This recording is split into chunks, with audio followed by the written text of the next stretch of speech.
Hi, hello, namaste. A very warm welcome to you all today presentation.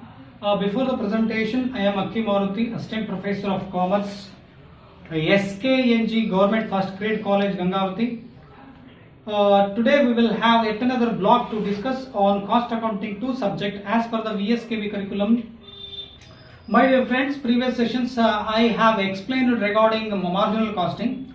Today we will have method of costing. In method of costing I have quoted in the previous sessions like process costing, operating costing, output costing, contract costing, job costing, etc. But today one method of costing. There are different methods of costing, but today I hopped one method of costing, that is process costing or process costing. My dear friends, process costing is a method of costing. Process costing is a method of costing, but in the earlier sessions I have explained regarding marginal costing. But marginal costing is a technique of costing. Like absorption costing is a technique, activity based costing is a technique, budgetary control is a technique, standard costing is a technique. These are comes under techniques of costing. But today we will have a class or session on process costing. Before knowing process costing, first let us know what do you mean by process. ಈ ಇಂದಿನ ತರಗತಿಯಲ್ಲಿ ನಾವೆಲ್ಲ compare ಅಂದರೆ ಹೇಳಿದ ಹಾಗೆ ಇಂದಿನ ತರಗತಿಯೆಲ್ಲ cost accounting ಬಗ್ಗೆ discuss ಮಾಡಿದ್ವಿ. ಬಟ್ ಇಂದಿನ ಕ್ಲಾಸಸ್ಸಲ್ಲೆಲ್ಲ ನಾನು ಹೇಳಿದ್ದು ಮಾರ್ಜಿನಲ್ ಕಾಸ್ಟಿಂಗ್ ಬಗ್ಗೆ ಹೇಳಿದ್ದೆ. ಸೊ ಮಾರ್ಜಿನಲ್ ಕಾಸ್ಟಿಂಗಲ್ಲಿ ಅದು ಒಂದು ಟೆಕ್ನಿಕ್ ಆಫ್ ಕಾಸ್ಟಿಂಗ್, ತಂತ್ರವಾಗಿ ಕೆಲಸ ಮಾಡುತ್ತೆ ಅಂತ ಹೇಳಿದೆ. ಬಟ್ ಇವತ್ತಿನ ಕ್ಲಾಸಸ್ಸಲ್ಲಿ ಮೆಥಡ್, ವಿಧಾನ, ವೆಚ್ಚಶಾಸ್ತ್ರದಲ್ಲಿ ಕೆಲವೊಂದು ವಿಧಾನಗಳಿದೆ. ಆ ವಿಧಾನಗಳಲ್ಲಿ ಇದು ಒಂದು. ಅಂದರೆ ವಿಧಾನಗಳು ಯಾವ್ಯಾವ ಬರ್ತದೆ, ಕಾಂಟ್ರಾಕ್ಟ್ ಕಾಸ್ಟಿಂಗ್ ಅಂತ ಇದೆ, ಪ್ರೋಸೆಸ್ ಕಾಸ್ಟಿಂಗ್ ಅಂತ ಇದೆ, ಆಪರೇಟಿಂಗ್ ಕಾಸ್ಟಿಂಗ್ ಅಂತ ಇದೆ, ಔಟ್ಪುಟ್ ಕಾಸ್ಟಿಂಗ್ ಅಂತ ಇದೆ, ಜಾಬ್ ಕಾಸ್ಟಿಂಗ್ ಅಂತ ಇದೆ, ಮತ್ತು ಪ್ರೋಸೆಸ್ ಕಾಸ್ಟಿಂಗ್ ಅಂತ ಇದೆ. ಇವತ್ತು ಅವಿಷ್ಟು ಮೆಥಡ್ಸ್ ಅಲ್ಲಿ ಒಂದು ಮೆಥಡ್ ನಾನು ಆಯ್ಕೆ ಮಾಡಿದ್ದೀನಿ, ನಿಮ್ಮ ಹತ್ರ ಡಿಸ್ಕಸ್ ಮಾಡಲಿಕ್ಕೆ. ಈ concept it is very important for who wish to go for ICWA. Then it helps to many competitive examination, after completion of PG or UG, like on the basis of commerce recruitment, it is helpful. Example, if you want to pursue PG like MBA or MCom, after completion of MBA MCom, if you want to become a lecturer, assistant professor, when you going to face, if you want to become a professor or lecturer, you have to face some examinations like competitive examinations. At that time, this concept is very helpful to you people. So study for sake of knowledge, not for time being or time killing, or sake of only for examination point of view too. My dear friends, before ಅಂದ್ರೆ ಈ process costing ಅನ್ನ ತಿಳ್ಕೊಳ್ಳೋದಕ್ಕಿಂತ ಮುಂಚೆ first process ಅಂದ್ರೆ ಏನು, ಪ್ರಕ್ರಿಯೆ ಅಂದ್ರೆ ಏನು, cost accounting ನಲ್ಲಿ ಬರ್ತಕ್ಕಂಥ ಒಂದು ವಿಧಾನ. Look at this, observe the board. What is process or process? So here, in order to convert according to the cost accounting subject, process it has different meanings in different subjects. ಇದು process ಅನ್ನೋ word ಬಹಳಷ್ಟು ಅಂದ್ರೆ ವಿವಿಧ ವಿಷಯಗಳಲ್ಲಿ ಈ word ಬರ್ತದೆ, ಪ್ರಕ್ರಿಯೆ ಅಂತ ಒಂದೊಂದು ಅರ್ಥ ಒಳಗೊಂಡಿರ್ತದೆ. ಬಟ್ ಈಗ ವೆಚ್ಚದ ಲೆಕ್ಕಶಾಸ್ತ್ರ ಏನಿದೆ ಅದ್ರ ಪ್ರಕಾರ ಹೇಳೋದಾದ್ರೆ ಪ್ರಾಸೆಸ್ ಅಂದ್ರೆ ಏನು. ಎಕ್ಸಾಂಪಲ್, ಒಂದು ಮಷಿನರಿಗೆ ಒಂದು ಕಚ್ಚಾ ವಸ್ತುವನ್ನ ಹಾಕಿದ್ರೆ ಅದು ಸಿದ್ಧಪಡಿಸಿರ್ತಕ್ಕಂಥ ವಸ್ತುವಾಗಿ ಪರಿವರ್ತನೆ ಆಗ್ತದಲ್ಲ, ಅದು ಪ್ರಾಸೆಸ್. ಇಲ್ಲಿ ಅಂದ್ರೆ ಕಚ್ಚಾ ವಸ್ತುವನ್ನ ಸಿದ್ಧಪಡಿಸುವ ವಸ್ತುವನ್ನಾಗಿ ಪರಿವರ್ತನೆ ಮಾಡ್ತಕ್ಕಂಥ ಒಂದು ಕ್ರಿಯೆಗೆ process. So here, in order to, what do you mean by process or what is process? In order to convert the raw materials into finished product, like input into output. Raw materials is input, but finished product is an output. So input into output, it has pass or move through different stages. ಪ್ರತಿಯೊಂದು ಹಂತದಲ್ಲಿ move ಆಗ್ತಾ ಚಲನೆ ಆಗ್ತಾ ಹೋಗ್ತದೆ. But each stage, ಪ್ರತಿಯೊಂದು ಆ ಒಂದು ಹಂತಕ್ಕೆ ನಾವು ಪ್ರಾಸೆಸ್ ಅಂತ ಕರಿತೀವಿ. ಒಂದು ಕಚ್ಚಾ ವಸ್ತುವನ್ನ ಸಿದ್ಧಪಡಿಸತಕ್ಕಂಥ ವಸ್ತುವನ್ನಾಗಿ ಪರಿವರ್ತನೆ ಮಾಡಬೇಕಾದ್ರೆ ವಿವಿಧ ಹಂತಗಳನ್ನ ಅದು ಮುಂದೆ ಸಾಗಬೇಕಾಗುತ್ತೆ. ಒಂದು ಹಂತವನ್ನ ಇನ್ನೊಂದು ಹಂತವನ್ನು ಮೀರಿ ಹೋಗ್ಬೇಕಾಗುತ್ತೆ. ಆ ಒಂದೊಂದು ಹಂತಕ್ಕೆ ನಾವು ಪ್ರಾಸೆಸ್, ಪ್ರಕ್ರಿಯೆ ಅಂತ ಕರಿತೀವಿ. What is the main objective of process costing? ಯಾಕೆ ನಾವು ಪ್ರಾಸೆಸ್ ಕಾಸ್ಟಿಂಗ್ ನಾವು ಯಾಕೆ ಬೆಳೆಸಬೇಕು, ಎದಕ್ಕೆ ನಮಗೆ ಯೂಸ್ ಆಗುತ್ತೆ, ಯಾಕೆ ಇದನ್ನ for examination sake it is a question for 5 and 15 marks plus 2 marks. 22 marks ಗೆ ಎಕ್ಸಾಮ್ ಗೆ ಬರ್ತದೆ. It covers 22 marks in the question paper. I mean question ಪೇಪರ್ಗೆ ಇದು 22 ಮಾರ್ಕ್ಸ್ಗೆ ಸಾಮಾನ್ಯವಾಗಿ 5 ಮಾರ್ಕ್ಸಿಗೊಂದು, 15 ಮಾರ್ಕ್ಸಿಗೊಂದು, 2 ಮಾರ್ಕ್ಸಿಗೊಂದು ಕ್ವಶನ್ ಬರ್ತದೆ. ಓಕೆ, ಇದು ಅದರ ಉದ್ದೇಶ, ನಿಮ್ಮ ಉದ್ದೇಶ ಆಯಿತು. ಬಟ್ ಮ್ಯಾನುಫ್ಯಾಕ್ಚರಿಂಗ್ ಕನ್ಸರ್ನ್ ಇಂದ ನೋಡೋದಾದ್ರೆ ಅಥವಾ ಕಾಸ್ಟ್ ಅಕೌಂಟಿಂಗ್ ದೃಷ್ಟಿಯಿಂದ ನೋಡೋದಾದ್ರೆ ಒಬ್ಬ ICWA ಅಥವಾ ಕಾಸ್ಟ್ ಅಕೌಂಟೆಂಟ್ ತನ್ನ ಒಂದು ಮ್ಯಾನುಫ್ಯಾಕ್ಚರಿಂಗ್ ಇಂಡಸ್ಟ್ರಿಯಲ್ಲಿ ಏನೆಲ್ಲ ಮಾಡಬಹುದು, ಅಂದ್ರೆ ಈ ಪ್ರಾಸೆಸ್ ಅಕೌಂಟಿಂಗ್ ನ ಅಳವಡಿಸ್ಕೊಳ್ಳೋದ್ರಿಂದ ಏನೆಲ್ಲ ಬೆನಿಫಿಟ್ಸ್ ಆಗ್ತದೆ, ಆದ್ರೆ ಅಳವಡಿಸ್ಕೊಳ್ತಕ್ಕಂಥ ಉದ್ದೇಶ ಆದ್ರೆ ಏನು, Y the cost accountant or any manufacturing units or industries opt process costing. ಯಾಕೆ ಈ ಮ್ಯಾನುಫ್ಯಾಕ್ಚರಿಂಗ್ ಯೂನಿಟ್ಸ್, ಈ ಇಂಡಸ್ಟ್ರೀಸ್ ಯಾಕೆ ಪ್ರಾಸೆಸ್ ಕಾಸ್ಟಿಂಗ್ ನ ಆಪ್ಟ್ ಮಾಡ್ಕೊಳ್ತಾರೆ ಅಂದ್ರೆ main objective is ascertain. The main objective of process costing to ascertain the average cost of the product of each process or each stage. The main objective. Okay, look at this. What do you mean by process costing? When the records are maintained in process for ascertaining cost, it is known as process costing. What is the objective of process costing? The main objective of process costing to provide an average cost of the product.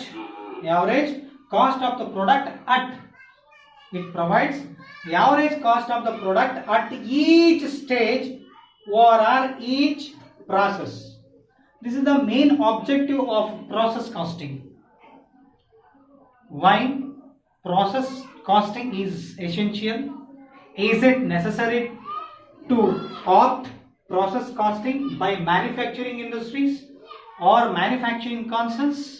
Yes, for the purpose of ascertaining the average cost of the product at each stage or each process.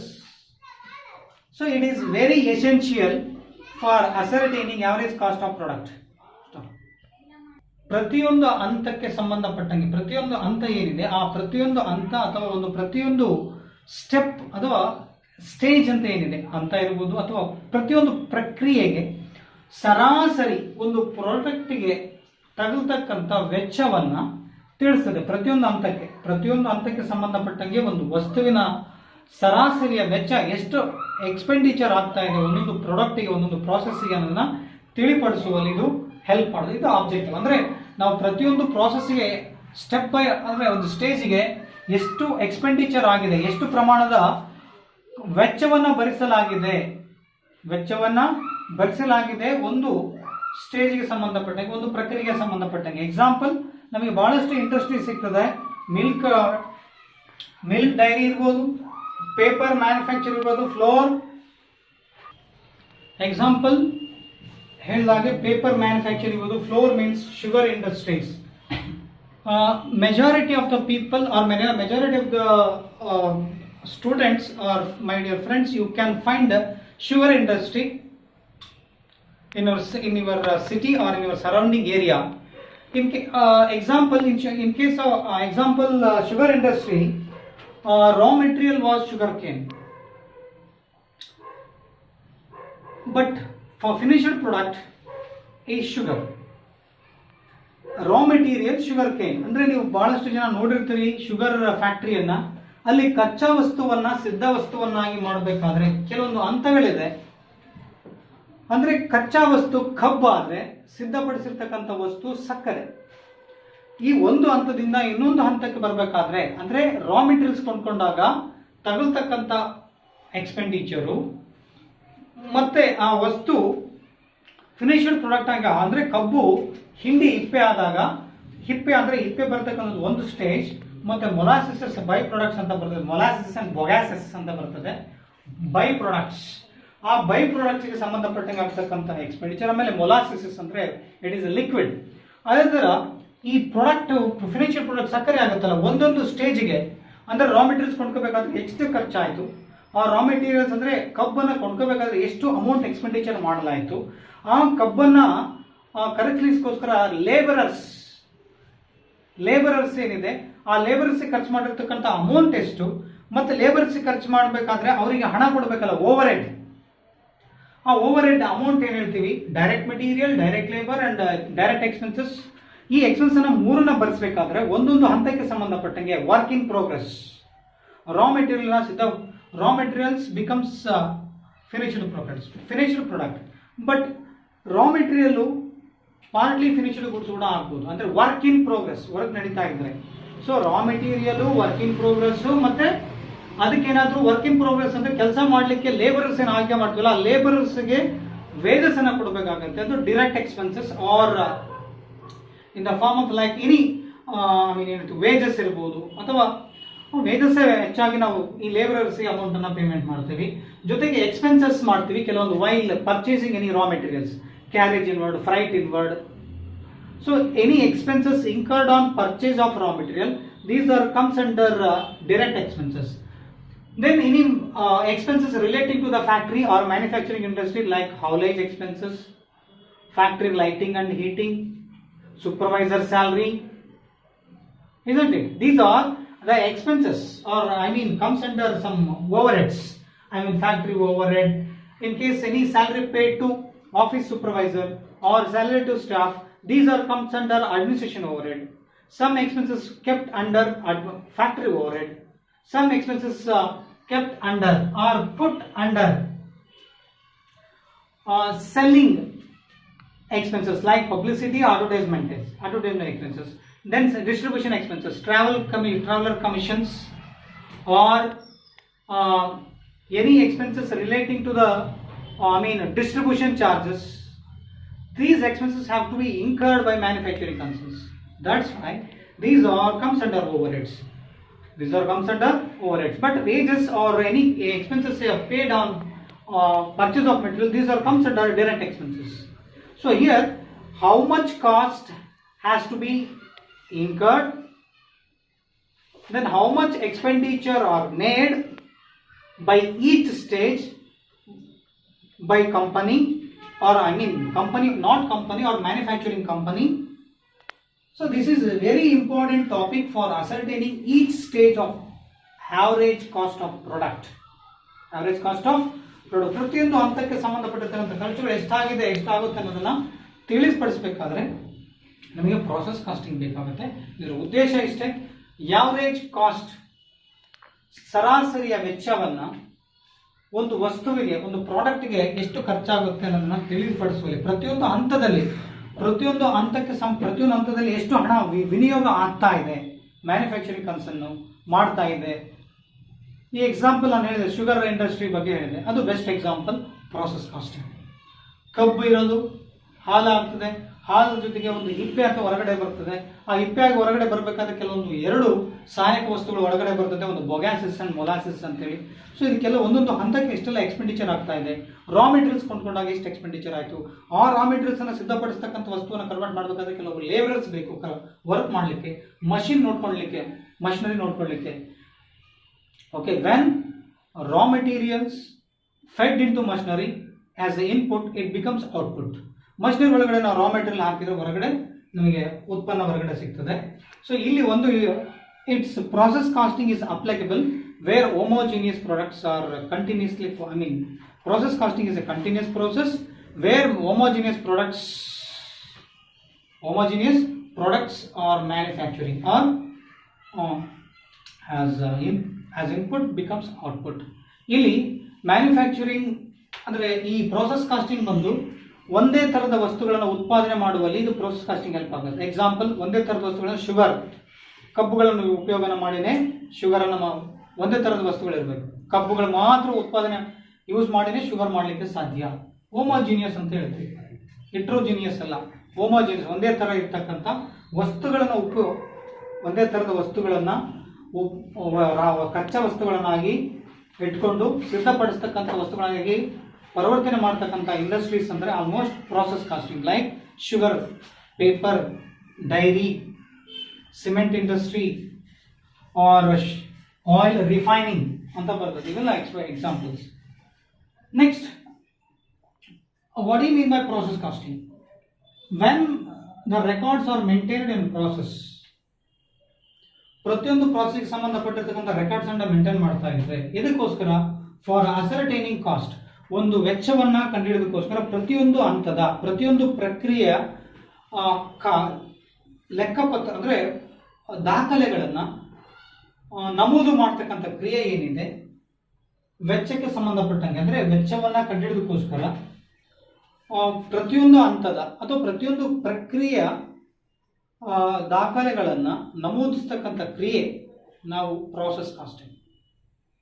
ಅಂದರೆ for the purpose of ascertaining cost, the ICWA, ICA, Institute of Cost Accountant work, cost accountant has to maintain or record some accounts relating to process 1, process 2, process 3. ಒಂದು ಪ್ರಕ್ರಿಯೆಗೆ ಅನುಗುಣವಾಗಿ ಪ್ರಕ್ರಿಯೆ 1, ಪ್ರಕ್ರಿಯೆ 2, ಪ್ರಕ್ರಿಯೆ 3 ಅಥವಾ ಪ್ರಕ್ರಿಯೆ A, ಪ್ರಕ್ರಿಯೆ B, ಪ್ರಕ್ರಿಯೆ B, C, ಈ 3 ಪ್ರಕ್ರಿಯೆಗಳ ಅನುಗುಣವಾಗಿ ಪ್ರತಿಯೊಂದು ಪ್ರಕ್ರಿಯೆಯ ಖರ್ಚುಗಳನ್ನು ರೆಕಾರ್ಡ್ ಮಾಡ್ತಕ್ಕಂಥ, ನಮೂದು ಮಾಡ್ತಕ್ಕಂಥ ಒಂದು ಸ್ಥಿತಿ ಏನಿದೆ ಅಂದರೆ ವೆಚ್ಚವನ್ನು ಕಂಡುಹಿಡಿಯೋದಕ್ಕೋಸ್ಕರ ಒಂದೊಂದು ಪ್ರಕ್ರಿಯೆಗೆ ಸಂಬಂಧಪಟ್ಟಿರ್ತಕ್ಕಂಥ ಖರ್ಚುಗಳನ್ನು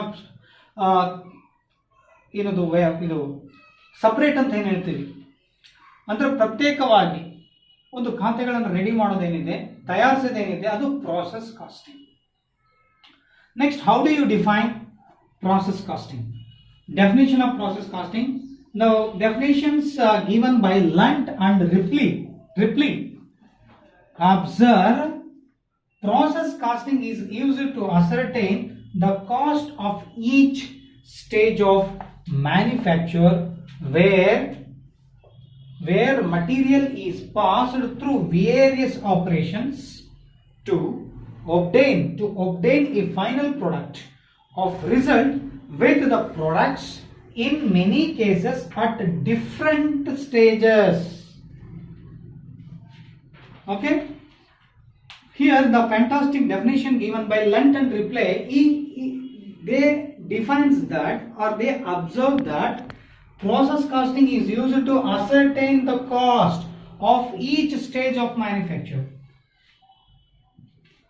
where materials is passed through many stages or various operations for the purpose of obtain final product. After obtaining final product, the result with the products with in many cases at different stages. Example, milk dairy, paper manufacture, flour mill, sugar industry, oil refining. There are different examples are there. Example, rest of the examples, chemical works, distilleries, plastic manufacturing, food manufacturing, biscuit factories, glass industry, ice plants, drugs and medicines. Okay, these are meat packing, rubber industry. These are the examples of process costing. Okay, ಇಲ್ಲಿ definition ಅನ್ನು ಹೇಳೋದಾದ್ರೆ, ವ್ಯಾಖ್ಯಾನ ಮಾಡೋದಾದ್ರೆ, how do you define process costing ಅಂತ ಹೇಳಿದ್ರೆ, process casting ಅನ್ನೋದು ಎದಕ್ಕೋಸ್ಕರ use ಮಾಡ್ತಾ ಇದೀವಿ, ಇದನ್ನ ಉದ್ದೇಶ ಏನಂದ್ರೆ ascertain the cost of each stage, ಪ್ರತಿಯೊಂದು ಹಂತಕ್ಕೆ ತಗುಲ್ತಕ್ಕಂಥ ವೆಚ್ಚವನ್ನ ಅಥವಾ ಪ್ರತಿಯೊಂದು ಹಂತಕ್ಕೆ ಒಂದು ಉತ್ಪಾದನೆಗೆ ಸಂಬಂಧಪಟ್ಟಿರೋ ಪ್ರತಿಯೊಂದು ಹಂತಕ್ಕೆ ಬರೆಸ್ತಕ್ಕಂಥ ವೆಚ್ಚವನ್ನು ತಿಳ್ಕೊಳ್ಳೋದಕ್ಕೋಸ್ಕರ, ಜೊತೆಗೆ ಎಲ್ಲಿ ಮೆಟೀರಿಯಲ್ಸ್ ಅಂದ್ರೆ ಎಲ್ಲಿ ಕಚ್ಚಾ ವಸ್ತುಗಳು ಒಂದು ಹಂತದಿಂದ ಇನ್ನೊಂದು ಹಂತಕ್ಕೆ ಹೋಗ್ತಾ ಇದ್ರೆ ಅಥವಾ ಸ್ಥಳ ಅಂದ್ರೆ ಪಾಸ್ ಆಗ್ತಾ ಇದ್ರೆ ಅಥವಾ ಮೂವ್ ಆಗ್ತಾ ಇದ್ರೆ, ಚಲಿಸ್ತಾ ಇದ್ರೆ, ಅದರ ಉದ್ದೇಶ ಏನು ಅಂದ್ರೆ ಒಂದು ಅಂತಿಮವಾಗಿರ್ತಕ್ಕಂಥ ವಸ್ತುವನ್ನು ಪಡ್ಕೋಬೇಕಾಗುತ್ತೆ. ಅಂದ್ರೆ ಕಚ್ಚಾ ವಸ್ತುವನ್ನ ಸಿದ್ಧ ವಸ್ತುವನ್ನಾಗಿ ಮಾರ್ಪಡಿಸ್ತಕ್ಕಂಥ ಒಂದು ಕ್ರಿಯೆ ಏನಿದೆ ಅದು ಪ್ರಾಸೆಸ್ ಕಾಸ್ಟಿಂಗ್. ಇದರ ಉದ್ದೇಶ ಏನು ಅಂದ್ರೆ ಡಿಫರೆಂಟ್ ಕೇಸಸ್ ಅಂದ್ರೆ products in many cases at different stage, ಅಂದ್ರೆ ವಿವಿಧ ವಸ್ತುಗಳು ವಿವಿಧ ಹಂತಗಳಲ್ಲಿ ಏನು ಪಡೆದುಕೊಳ್ತಕ್ಕಂಥ ಕ್ರಿಯೆ ಏನಿದೆಯಲ್ಲ ಅದು ಪ್ರಾಸೆಸ್. ಇಷ್ಟೇ ಕಚ್ಚಾ ವಸ್ತುವನ್ನ ಅರೆ ಸಿದ್ಧ ವಸ್ತುವನ್ನಾಗಿ ಇಟ್ಟರೆ ಸಿದ್ಧ ವಸ್ತುವನ್ನಾಗಿ ಪರಿಪಡಿಸ್ತಕ್ಕಂಥ ಪ್ರತಿಯೊಂದು ಹಂತದ ಕ್ರಿಯೆಗೆ, ಅಂದ್ರೆ ಅದರಲ್ಲಿ ಬರ್ತಕ್ಕಂಥ ಡೈರೆಕ್ಟ್ ಮೆಟೀರಿಯಲ್ ಇರ್ಬೋದು, ಡೈರೆಕ್ಟ್ ಲೇಬರ್ ಇರ್ಬೋದು, ಡೈರೆಕ್ಟ್ ಎಕ್ಸ್ಪೆನ್ಸ್ ಇರ್ಬೋದು, ಇವೆಲ್ಲ ಖರ್ಚುಗಳನ್ನು ಅದನ್ನ ಇನ್ಪುಟ್ ಆಗಿ ಒದಗಿಸಿದ್ರೆ ಅದು ಔಟ್ಪುಟ್ ಆಗಿ ಸಿದ್ಧಪಡಿಸಿರ್ತಕ್ಕಂಥ ವಸ್ತು ಆಗಿ ಬರ್ತದೆ. ಎಕ್ಸಾಂಪಲ್ ಶುಗರ್, ಅಂದ್ರೆ ಶುಗರ್ ಹೇಳಿದೆ ಸಕ್ಕರೆ, ಕಚ್ಚಾ ವಸ್ತು ಕಬ್ಬು ಆದ್ರೆ ಆ ಕಚ್ಚಾ ವಸ್ತು ಅರೆ ಸಿದ್ಧಪಡಿಸಿರ್ತಕ್ಕಂಥ ಕಬ್ಬು ಕಚ್ಚಾ ವಸ್ತು ಆದ್ರೆ ಅದನ್ನು ಸಿದ್ಧಪಡಿಸಿರ್ತಕ್ಕಂಥ ವಸ್ತುವಾಗಿ ಪರಿವರ್ತನೆ ಆಗಬೇಕಾದ್ರೆ ಬಹಳಷ್ಟು ಹಂತಗಳಿದೆ. ಆ ಪ್ರತಿಯೊಂದು ಹಂತಗಳಿಗೆ ವ್ಯಯ ಮಾಡ್ತಕ್ಕಂಥ ಅಥವಾ ಭರಿಸ್ತಕ್ಕಂಥ ವೆಚ್ಚ ಏನಂದ್ರೆ ಪ್ರತಿಯೊಂದು ಹಂತದಲ್ಲಿ ಸರಾಸರಿ ಎಷ್ಟು ಭರಿಸಲಾಗಿದೆ ಅಥವಾ ಕೊಡಲಾಗಿದೆ, ಖರ್ಚು ಮಾಡಲಾಗಿದೆ ಅನ್ನೋದು ತಿಳಿಪಡಿಸೋದು process cost.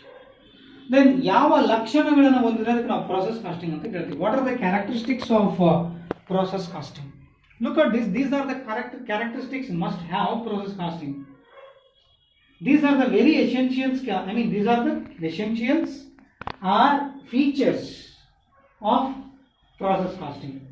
These features or characteristics must have process costing. Then only it's called as process costing. Look at this.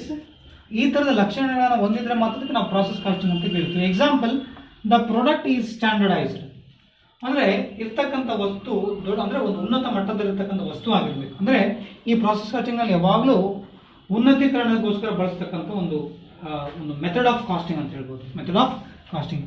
ಮತ್ತೆ the production of goods is continuous. Under process costing the production is continuous.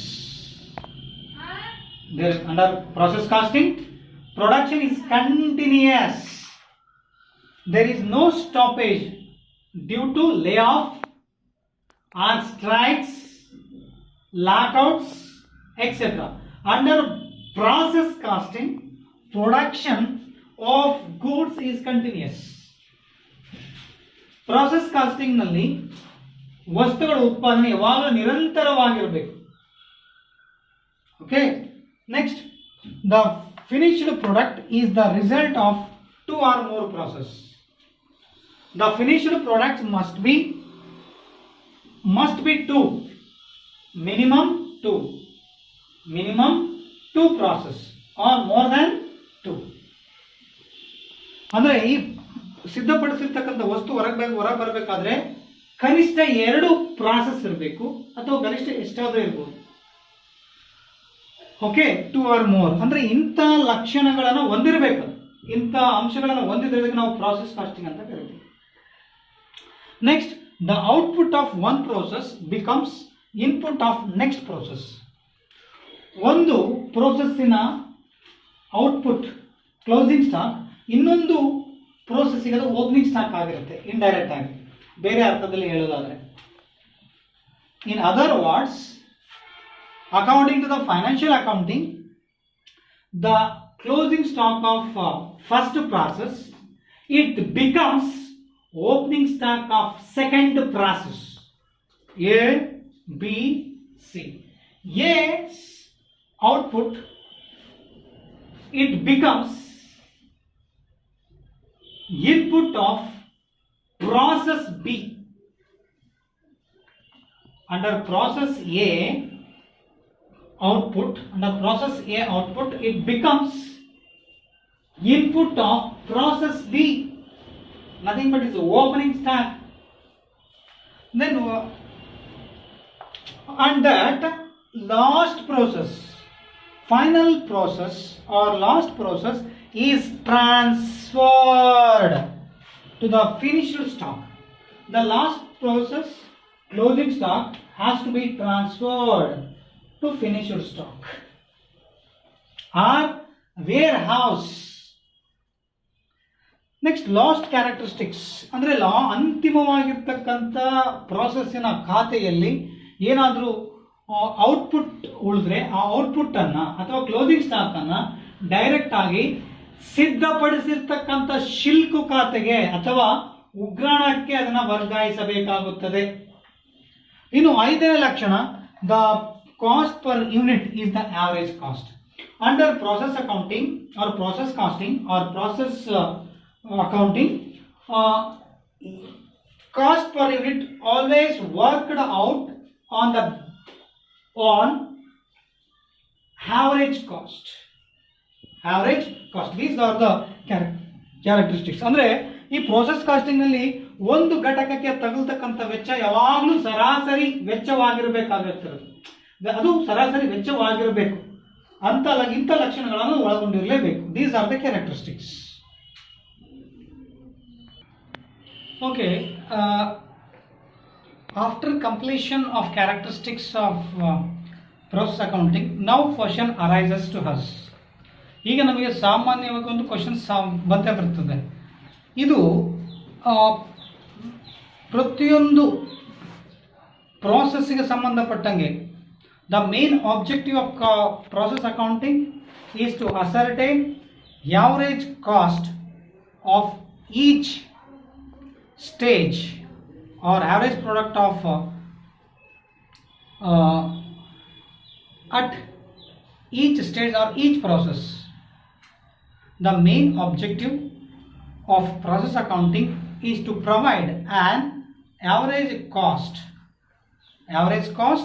of a product at each process or each stage, whether is similar to job costing.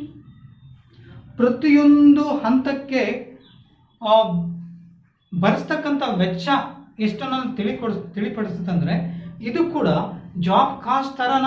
Job cost ಕೂಡ we were discussed in the previous offline class, not online class. We were discuss in offline class regarding job costing. Here question arises. ಇಲ್ಲಿ ನಮಗೆ question ಬರ್ತದೆ. Job casting ಕೂಡ ನಾವು discuss ಮಾಡೀವಿ. ಆ job casting ಅನ್ನು ಪ್ರತಿಯೊಂದು ಜಾಬಿಗೆ ಎಷ್ಟೆಷ್ಟು ಅಲಾಟ್ ಮಾಡಿದೆ, ಪ್ರತಿಯೊಂದು ಜಾಬ್ಗೆ expenditure average product of job ಎಷ್ಟು ಇನ್ಕರ್ಡ್ ಆಯ್ತು ಅನ್ನೋದನ್ನು ಆಫ್ಲೈನ್ ಕ್ಲಾಸಲ್ಲಿ, ರೆಗ್ಯುಲರ್ ಕ್ಲಾಸಲ್ಲಿ ನಾವು ಕಲ್ತಿದ್ದೀವಿ.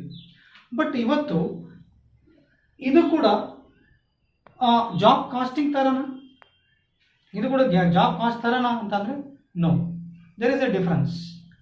Here process costing, each process cost or each stage of average cost of each product have to be ascertained.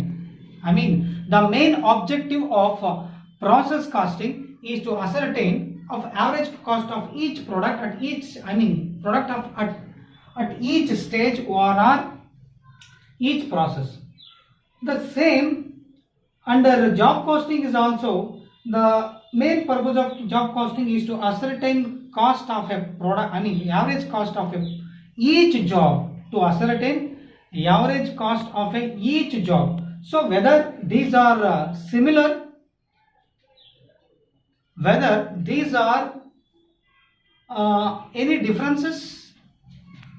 Okay, let us move without delay. Look at this difference between job costing and process costing. ಇಷ್ಟೆಲ್ಲ ತಿಳ್ಕೊಂಡಾಗ ಪ್ರತಿಯೊಂದು ಜಾಬ್ಗೆ ಸರಾಸರಿ ವೆಚ್ಚ ಎಷ್ಟು ಆಗುತ್ತೆ ಅನ್ನೋದು ತಿಳಿಪಡಿಸುತ್ತಲ್ಲ job casting. ಆ job costing ಮತ್ತು ಪ್ರೋಸೆಸ್ ಕಾಸ್ಟಿಂಗ್ ಇದು ಪ್ರತಿಯೊಂದು ಹಂತದಲ್ಲಿ ಎಷ್ಟು expenditure average cost of product ಏನು ಕಂಡುಹಿಡಿತೀವಿ, ಇದು ಕೂಡ ಜಾಬ್ ಕಾಸ್ಟಿಂಗ್ನಲ್ಲಿ ನಾವು ಲರ್ನ್ ಮಾಡಿದ್ವಿ. ಪ್ರತಿಯೊಂದು ಜಾಬ್, ಈಚ್ ಜಾಬ್ಗೆ ಅಸೈನ್ ಮಾಡಿರ್ತಾರೆ ವರ್ಕನ್ನು. ಒಂದೊಂದು job just like a machine ಥರ, ಒಂದೊಂದು ಮಷಿನ್ಗೆ ಇಷ್ಟು ವರ್ಕ್ಸನ್ನು ಕೊಟ್ಟಾಗ ಅಥವಾ ಈಚ್ ಜಾಬ್ ಇಷ್ಟು ಪ್ರಮಾಣದ ಪ್ರತಿಯೊಂದು ಜಾಬಿಗೆ ಇಷ್ಟೇ ಪ್ರಮಾಣ ಕೆಲಸ ಮಾಡಬೇಕು, ಇಷ್ಟು ಪ್ರಮಾಣ ಕೆಲಸ ಮಾಡಿದ್ರೆ ಆ ಒಂದು ಜಾಬಿಗೆ ಎಷ್ಟು ಎಕ್ಸ್ಪೆಂಡಿಚರ್ ಆಯಿತು ಅಂತ ಕಂಡುಹಿಡಿಯೋದಕ್ಕೋಸ್ಕರ ನಾವು ಜಾಬ್ ಕಾಸ್ಟಿಂಗನ್ನು ನಾವು ಅರ್ನ್ ಮಾಡಿದ್ವಿ ಆಫ್ಲೈನ್ ಕ್ಲಾಸಲ್ಲಿ. ರೆಗ್ಯುಲರ್ ಕ್ಲಾಸಲ್ಲಿ, ಆನ್ಲೈನ್ ಕ್ಲಾಸಸ್ ಅಲ್ಲ. ಮತ್ತು ಇದು ಕೂಡ ಅದೇ ಥರನ, ಇಲ್ಲಿ ಕೂಡ ಪ್ರತಿ ಒಂದು ಹಂತಕ್ಕೆ ಎಕ್ಸ್ಪೆಂಡಿಚರ್ ಎಷ್ಟಾಗ್ತಾ ಇದೆ, ಯಾವರೇಜ್ ಕಾಸ್ಟ್, ಸರಾಸರಿ ವೆಚ್ಚ, ಪ್ರತಿಯೊಂದು ವಸ್ತುವಿಗೆ ತಗಲ್ತಕ್ಕಂಥ ವೆಚ್ಚ ಪ್ರತಿಯೊಂದು ಹಂತದಲ್ಲಿ ಎಷ್ಟು ಖರ್ಚಾಗ್ತಾ ಇದೆ, ಪ್ರತಿಯೊಂದು ಹಂತದಲ್ಲಿ ಒಂದು ವಸ್ತುವಿಗೆ ತಗಲ್ತಕ್ಕಂಥ ಸರಾಸರಿ ವೆಚ್ಚವನ್ನು ತಿಳಿಪಡಿಸುವಲ್ಲಿ ಯಾವರೇಜ್ ಪ್ರೋಸೆಸ್ ಕಾಸ್ಟಿಂಗ್ ಹೆಲ್ಪ್ ಮಾಡ್ತದೆ. ಅದೇ ಥರ ಜಾಬ್ ಕಾಸ್ಟಿಂಗ್ ಕೂಡ ಪ್ರತಿಯೊಂದು ಜಾಬ್ಗೆ ತಗಲ್ತಕ್ಕಂಥ ಯಾವರೇಜ್ ಕಾಸ್ಟ್ ಕೂಡ ಅದು ಕೂಡ ತಿಳಿಪಡಿಸ್ತದೆ. ಮತ್ತು ಇವೆರಡರಲ್ಲಿ ಏನಾದರೂ ವ್ಯತ್ಯಾಸ ಇದೆನಾ ಅಂದರೆ, yes, look at this, job costing, process costing. So job costing first point, production of goods is against the specific orders of customers. Under what do you mean by job costing? Job costing is a specific order of costing which applies where work undertaken to customers special requirements or specific order of customers is called job costing. Then what about the process costing or process costing? Production of goods is continuous process. Production of goods is continuous process. Under job costing, production of goods depend upon the order of the customers. ನಾವು order ಕೊಟ್ಟರೆ ಅವರು ಉತ್ಪಾದನೆ ಮಾಡಿ ಕಳಿಸ್ತಾರೆ.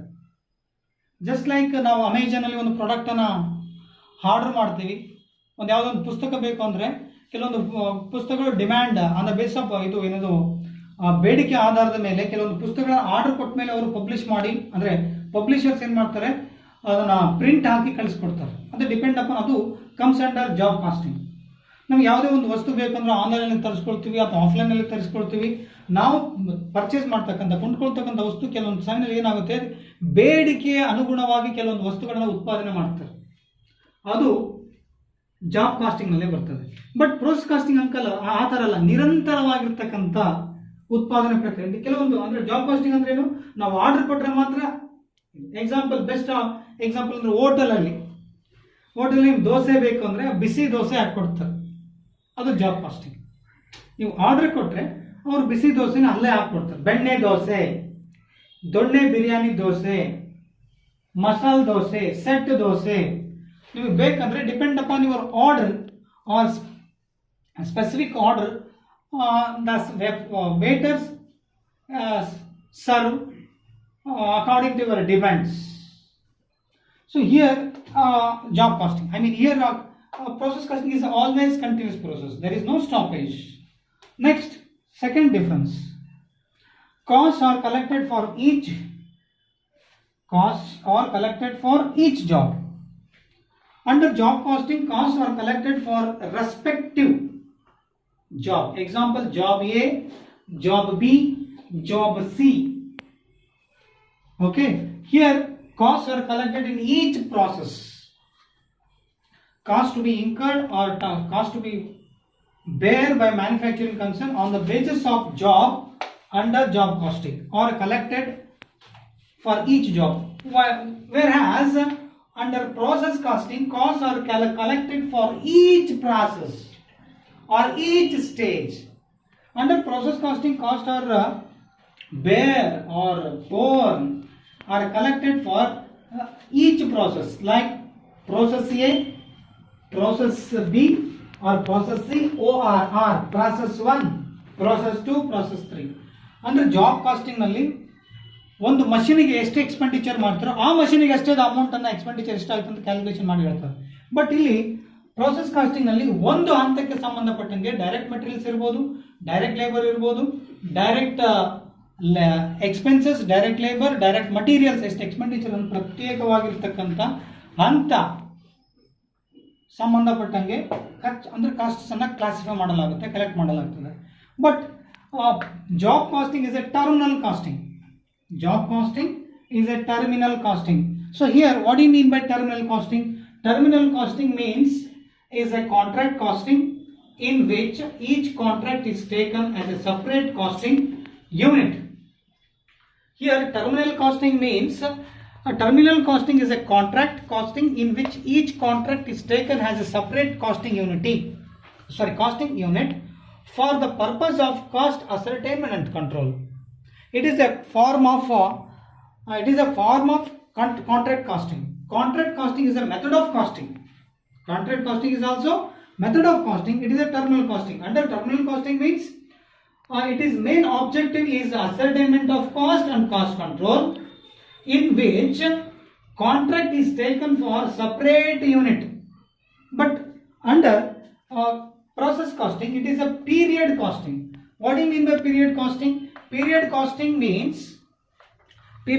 means all costs or that are not involved in production of a product. Here, terminal costing, job costing means nothing. It is a form of terminal costing. I mean, on the basis of contract, on the basis of special requirement of customers. Under this case, job costing work out. In case process costing is a period costing, where the period cost are all the costs that are basically not involved in manufacturing process. So it is a process costing. I mean, it is a period costing. ಅಂದರೆ terminal casting ಅನ್ನೋದು ಒಂದು contract casting ನಲ್ಲಿ ಬರ್ತಕ್ಕಂಥ ಒಂದು form. ಇಲ್ಲಿ ಆ contract casting ನಲ್ಲಿ almost depend upon the requirement ಅಥವಾ ಟರ್ಮಿನಲ್ ಕಾಸ್ಟಿಂಗ್ ಅನ್ನೋ ಒಂದು ಕಾಂಟ್ರಾಕ್ಟ್ ಕಾಸ್ಟ್ ಆಗಿರೋದ್ರಿಂದ ಈ ಒಂದು ಕಾಂಟ್ರಾಕ್ಟ್ ಕಾಸ್ಟಿಂಗ್ ನಲ್ಲಿ ಸಪರೇಟ್ ಕಾಸ್ಟಿಂಗ್ ಯೂನಿಟ್ ಆಧಾರದ ಮೇಲೆ ಪ್ರತಿಯೊಂದು ಯೂನಿಟ್ಗೆ ಸಂಬಂಧಪಟ್ಟಿರ್ತಕ್ಕಂಥ ವೆಚ್ಚದ ನಿಯಂತ್ರಣ, ವೆಚ್ಚದ ಕಂಡುಕೊಳ್ಳುವ, ಎಷ್ಟು ಅಮೌಂಟ್ ಅಂದ್ರೆ ವೆಚ್ಚವನ್ನು ಭರಿಸಲಾಗಿದೆ ಕಂಡುಕೊಳ್ಳುವಿಕೆ ಏನಿದೆಯಲ್ಲ, ತಿಳ್ಕೊಳ್ಳೋದೇನಿದೆಯಲ್ಲ, ಅದು ಟರ್ಮಿನಲ್ ಕಾಸ್ಟಿಂಗ್. ಮತ್ತೆ ಪೀರಿಯಡ್ ಕಾಸ್ಟಿಂಗ್ ಅಂದ್ರೆ ಏನು? ಎಲ್ಲಾ ಕಾಸ್ಟ್ಗಳು ಕೆಲವೊಂದು ಕಾಸ್ಟ್ಗಳು ಪ್ರಾಸೆಸ್ ಕಾಸ್ಟಿಂಗ್ ನಲ್ಲಿ ಮ್ಯಾನುಫ್ಯಾಕ್ಚರಿಂಗ್ ಯೂನಿಟ್ಗೆ, ಪ್ರೊಡಕ್ಷನ್ ಆಫ್ ಪ್ರಾಡಕ್ಟ್ಗೆ, ಅಂದ್ರೆ ಪೀರಿಯಡ್ ಕಾಸ್ಟಿಂಗ್ ನಲ್ಲಿ all cost that are not involved in the production of A product. ಒಂದು ವಸ್ತುವನ್ನು ಉತ್ಪಾದನೆ ಮಾಡಬೇಕು ಸಮಯದಲ್ಲಿ ಕೆಲವೊಂದು ವಸ್ತುಗಳನ್ನು ಉತ್ಪಾದನೆ ಮಾಡುವ ಸಮಯದಲ್ಲಿ ಕೆಲವೊಂದು ವೆಚ್ಚಗಳು ಒಳಗೊಳ್ಳುವುದಿಲ್ಲವೋ ಅದು ಪೀರಿಯಡ್ ಕಾಸ್ಟಿಂಗ್ ಅಂತ ಹೇಳ್ತೀವಿ. Here next difference, cost of a job is not transfer to another job. ಅಂದ್ರೆ ಈ under job costing, cost of each first job do not transfer to another job. First job cost is settled in respective job only. Do not transfer to another job. Do not transfer to another job. Here, ಅಂದ್ರೆ ಈ job casting ನಲ್ಲಿ ಒಂದು ಜಾಬಿನ ವೆಚ್ಚವನ್ನ ಇನ್ನೊಂದು ಜಾಬಿಗೆ ವರ್ಗಾಯಿಸುವಂತಿಲ್ಲ. ಇಲ್ಲಿ ಆದ್ರೆ ಒಂದು process, ಒಂದು ಪ್ರಕ್ರಿಯೆಗೆ ಒಂದು ಹಂತಕ್ಕೆ ಬಳಸಿರ್ತಕ್ಕಂಥ, ಒಂದು ಹಂತಕ್ಕೆ ಬರ್ತಕ್ಕಂಥ ಅಥವಾ ಪ್ರಾಸೆಸ್ 1 ಅಥವಾ ಪ್ರಾಸೆಸ್ ಎ ನಲ್ಲಿ ಬರ್ತಕ್ಕಂಥ ಔಟ್ಪುಟ್ ಕ್ಲೋಸಿಂಗ್ ಸ್ಟಾಕ್ ಅನ್ನ ಪ್ರಾಸೆಸ್ 2, ಪ್ರಾಸೆಸ್ ಬಿ ಗೆ ಅದನ್ನ ಓಪನಿಂಗ್ ಸ್ಟಾಕ್ ವರ್ಗಾಯಿಸಬಹುದು. So cost of one process is transfer to next process in sequence. Example 1 2 3 ABC. Okay, from process A account, the closing stock will transfer to process B as in form of opening stock ORR input. Next, cost control is difficult. Cost control is difficult because cost of one job differ from another. Here the major difference, it is a major difference. ಇದು ಬಹಳ ದೊಡ್ಡ ಪ್ರಮಾಣದ ವ್ಯತ್ಯಾಸ. ಅಂದ್ರೆ ಒಂದು ಕಾಸ್ಟ್ನಲ್ಲಿ, ಅಂದ್ರೆ ಒಂದು ಜಾಬಿನಲ್ಲಿ ಬರ್ತಕ್ಕಂಥ ಕಾಸ್ಟ್ ಕಂಟ್ರೋಲ್ ಮಾಡಲಿಕ್ಕೆ ಕಷ್ಟ ಆಗುತ್ತೆ. ಯಾಕಂದ್ರೆ ಒಂದೇ ಜಾಬ್ ಅಲ್ಲಿ ಇರ್ತಕ್ಕಂಥ ಒಂದು ಮಷೀನಿಗೆ ಎಕ್ಸ್ಪೆಂಡಿಚರ್ ಮಾಡಿರ್ತಕ್ಕಂಥದ್ದನ್ನ ಅದು ಒಂದೇ ಮಷೀನಿಗೆ ಎಕ್ಸ್ಪೆಂಡಿಚರ್ ಅನ್ನು ತೋರಿಸ್ತಕ್ಕಂಥದ್ದು, ಅದು ಇನ್ನೊಂದು ಮಷೀನಿಗೆ ವರ್ಗಾಯಿಸುವಂತಿಲ್ಲ. ಅದಕ್ಕೋಸ್ಕರ ಇಲ್ಲಿ ಕಾಸ್ಟ್ ಕಂಟ್ರೋಲ್ ಬಹಳ ಕಷ್ಟಕರ. ನೆಕ್ಸ್ಟ್, ಇಲ್ಲಿ under process costing cost control easier because production is uniform. Here not uniform from one job to another job. Under job A the production when requirement of the customers or where work undertaken to customers for special requirements, it's fulfilled, the job of the machine or job of the production of the job is will stop. It will be stopped. Okay, in case here do not uniform but continuous, but here cost control easier because production is continuous and uniform. ಇಲ್ಲಿ ಒಂದೇ ತರಹದ ಉತ್ಪಾದನೆ ಇರೋದ್ರಿಂದ, ನಿರಂತರವಾಗಿರ್ತಕ್ಕಂಥ ಉತ್ಪಾದನೆ ಇರೋದ್ರಿಂದ ವೆಚ್ಚದ ನಿಯಂತ್ರಣವನ್ನು ನಾವು ಮಾಡಬಹುದು, ಬಟ್ ಇಲ್ಲಿ ಮಾಡಲಿಕ್ಕೆ ಬರುವುದಿಲ್ಲ. Next, last cost per unit is calculated by dividing the total cost by units produced in lot or batch. I mean total cost divided by number of units cost per unit. Here cost per unit of each process is calculated by dividing total cost divided by normal output or actual output. We will get cost per unit. Here cost per unit always worked out on the average. ಇಲ್ಲಿ ನಾವು ಸರಾಸರಿ ರೂಪದಲ್ಲಿ ಮಾಡ್ತೀವಿ, ಇಲ್ಲಿ ಸರಾಸರಿ ರೂಪದಲ್ಲಿ ಮಾಡುವುದಿಲ್ಲ. ಇಲ್ಲಿ ನಾವು ಕಾಸ್ಟ್ ಪರ್ ಯೂನಿಟ್ ಅನ್ನು ಕಂಡುಹಿಡಿಯಬೇಕಾದ್ರೆ ಟೋಟಲ್ ಕಾಸ್ಟ್ ಮತ್ತು ನಂಬರ್ ಆಫ್ ಯೂನಿಟ್ಸ್ ಅನ್ನು ಮಾಡ್ತೀವಿ. ಇಲ್ಲಿ total cost divide by normal output or actual output ಅನ್ನು ಮಾಡಿದ್ರೆ ನಮಗೆ ಕಾಸ್ಟ್ ಪರ್ ಯೂನಿಟ್ ಅನ್ನು ಬರ್ತದೆ. These are the difference between job costing and process costing. After this rest of the topic we will discuss in next session. Next session we will have yet another theory concept regarding process costing. Then I have to explain format along with some process losses, and under process losses we have to know some formulas: abnormal loss, abnormal gain, normal loss without scrap, normal loss with scrap. We have to discuss we have to discuss regarding this concept. Rest of the topic we will discuss in the next or coming sessions. ಉಳಿದ್ರಲ್ಲಿ ಬಹಳಷ್ಟು theory concept ಇದೆ. Format ಬಗ್ಗೆ ಹೇಳಬೇಕು. Process losses ಅಂತ ಬರ್ತದೆ, types of losses, process loss ಬರ್ತದೆ. Process losses ಅಲ್ಲಿ normal loss without scrap, normal loss with scrap, ಮತ್ತು abnormal loss ಅಂತ ಬರುತ್ತೆ, ಅಬ್ನಾರ್ಮಲ್ ಗೇನ್ ಅಂತ ಬರುತ್ತೆ. ಮತ್ತು ಅಬ್ನಾರ್ಮಲ್ ಲಾಸ್ಗೆ ಫಾರ್ಮುಲಾ, ಅಬ್ನಾರ್ಮಲ್ ಗೇನಿಗೆ ಫಾರ್ಮುಲಾ, ನಾರ್ಮಲ್ ಲಾಸ್ಗೆ ಫಾರ್ಮುಲಾ, ಮತ್ತು ಫಾರ್ಮ್ಯಾಟ್ಸ್, ಪ್ರೋಸೆಸ್ ಅಕೌಂಟಿಂಗ್ನ ಫಾರ್ಮ್ಯಾಟ್ ಯಾವ ಥರ ವರ್ಕೌಟ್ ಮಾಡೋದ್ರ ಬಗ್ಗೆ ಮುಂದಿನ ತರಗತಿಯಲ್ಲಿ ಡಿಸ್ಕಸ್ ಮಾಡೋಣ.